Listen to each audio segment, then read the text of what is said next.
Hello families, வாழைப்பூ உருண்டை குழம்பு செஞ்சிடலாமா? 2 பச்சை மிளகா, 1 கை கொத்தமல்லி, 1 மீடியம் சைஸ் வெங்காயம், இது எல்லாத்தையும் பொடியாக நறுக்கிக்கோங்க. 2 கை வாழைப்பூ பொடியாக சாப் பண்ணி அதையும் எடுத்துக்கோங்க. அதோட ஒரு 1/4 டீஸ்பூன் மஞ்சத்தூள் சேர்த்துக்கோங்க. 1 டேபிள் ஸ்பூன் உப்பு போட்டுக்கோங்க. 1/4 டீஸ்பூன் ஜிஞ்சர் கார்லிக் பேஸ்ட்டு, அப்புறம் 1/4 teaspoon garam masala, 1 table spoon red chilli powder, இது எல்லாத்தையும் போட்டு நல்லா மிக்ஸ் பண்ணி எடுத்துக்கோங்க. அதே மாதிரி 3 டேபிள் ஸ்பூன் பொட்டுக்கடலை மாவு. நான் ஒரு தப்பு பண்ணிட்டேன், என்னென்னா கொஞ்சமாக தான் பொட்டுக்கடலை போட்டேன். நீங்கள் அந்த உருண்டை நல்லா பிடிக்கிற அளவுக்கு, கெட்டியாக பிடிக்கிற அளவுக்கு பொட்டுக்கடலை போட்டுக்கோங்க. சேர்த்து மிக்ஸ் பண்ணி உருண்டையாக போட்டு ஒரு ஷாலோ ஃப்ரை பண்ணுற அளவுக்கு ஒரு கடாயில் எண்ணெய் ஊற்றி இந்த உருண்டைகளை போட்டு பொரித்து எடுத்துக்கோங்க. போட்ட உடனே திருப்பாதீங்க. கொஞ்சம் அது ப்ரௌன் ஆன உடனே இன்னொரு சைடு பொரிஞ்சு வர அளவுக்கு ஸ்பூனால் திருப்பி போட்டு இந்த உருண்டைகளை எடுத்துக்கோங்க.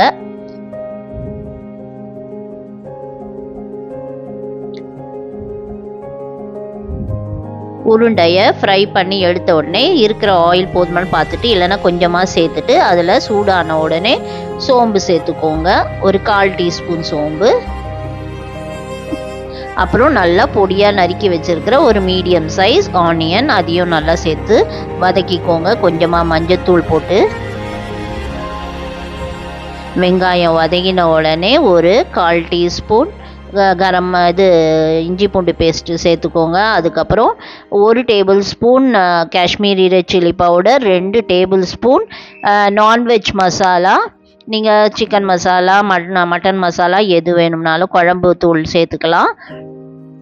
அதோட நான் 2 மீடியம் சைஸ் தக்காளியை அரைச்சி அதோட சேர்த்துக்கிட்டேன். பச்சை வாசனை போகிற வரைக்கும் நல்லா கொதிக்க விடுங்க. அதுலேருந்து எண்ணெய் பிரிஞ்சு வரணும்.